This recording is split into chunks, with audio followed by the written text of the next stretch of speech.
স্নেহা হচ্ছে আর্জেন্টিনার আমার সঙ্গে ম্যাচ, তো বাসার মধ্যে আসলে এরকম ব্রাজিল এবং আর্জেন্টিনা দুটো মিলিয়েই ছিল। তো এখন ফাইনালি আমাদের আশা হচ্ছে এবারেরও যে কাপটা যেন আর্জেন্টিনার নেয়, এবং আমরা সেই আশাই করছি। আসলে আমি এবারের পুরো ট্যুরটাতে, ইউরোপ ট্যুরে সবকিছু অনেক বেশি ভালো ছিল। আমাদের মানে পুরো ইউরোপে আমাদের সংস্কৃতি ধরে রাখার জন্য খুবই চেষ্টা করে যাচ্ছেন, এবং যাকে আমি স্পেশালি ধন্যবাদ দিতে চাই আমাদের চয়ন রয়, যার কারণেই আসলে ইউরোপে আমাদের পুরো টিম, মিউজিশিয়ান টিম এবং আমরা আমাদের সিনিয়র আর্টিস্ট, জুনিয়র আর্টিস্ট সবাই মিলে প্রোগ্রাম করছি। বাংলা সংস্কৃতিকে আমরা দেশের বাইরে তুলে ধরতে পারছি। সো অনেক অনেক ধন্যবাদ। কিন্তু এই পুরো ট্যুরে আমি আমার লাগেজটা হারিয়ে ফেলেছিলাম, এটা আমার একটা স্মরণীয় ঘটনা, এবং আমি আসলে খুব টেনশনে ছিলাম, এবং আমি ম্যাক্সিমাম টাইমে আমার যেটা হয়েছে, আমি অনেক কিছু কিনে কিনে আমাকে পরে তারপরে পারফর্ম করতে হয়েছে। স্মাইল বেবি ডাইপার এর সুপার অ্যাবজর্পশন টেকনোলজি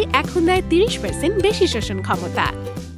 খুব কাছের কিছু মানুষ আমাকে হেল্পও করেছে। তো সব কিছু মিলিয়ে আলহামদুলিল্লাহ। বিশ্বকাপ খেলা নিয়ে এবার মনের মধ্যে অনেক কষ্ট চলছে, কারণ পুরো খেলার টাইমটা আমি ইউরোপে ছিলাম। তো আমি গতকালকে আমি জাস্ট ল্যান্ড করেছি বাংলাদেশে, এবং সব কিছু মিলিয়ে প্রত্যেকটা খেলার দিনে থেকেছে আমাদের প্রোগ্রাম, এবং এই প্রোগ্রামের জন্য আমি ওইভাবে খেলা দেখতে পারিনি, কিন্তু সারাক্ষণ ওই টেনশনে ছিল যে কি হচ্ছে। এবং লাস্ট খেলা ইংল্যান্ড এবং আর্জেন্টিনা, সেই দিনও আমি বাংলাদেশে ল্যান্ড করেছি। সেই সময় আমি লাগেজ নিয়ে ব্যস্ত যে আমি লাগেজ পেলাম কি পেলাম না। তো আসলে ব্যাপারটা এরকমটা হয়েছে যে অনেক বছর থেকে বোঝার পর থেকে আমি আর্জেন্টিনার দল সাপোর্টার। আসলে যারা ব্রাজিল করেন তারা মন খারাপ করার কিছু নেই, কারণ এটা একটা খেলা আর কি। খেলার মধ্যে যে কোনো একটা দলকে বেছে নিতে হবে। আমার ছোটটা ব্রাজিল করে, সো যেদিন আর্জেন্টিনার খেলা হয় ও আর কি লাইনটা, টেলিভিশনের লাইনটা খুলে রাখে কোনোভাবে, মানে ভয়ঙ্কর লেভেলের সাপোর্টার আমার সাফিয়া।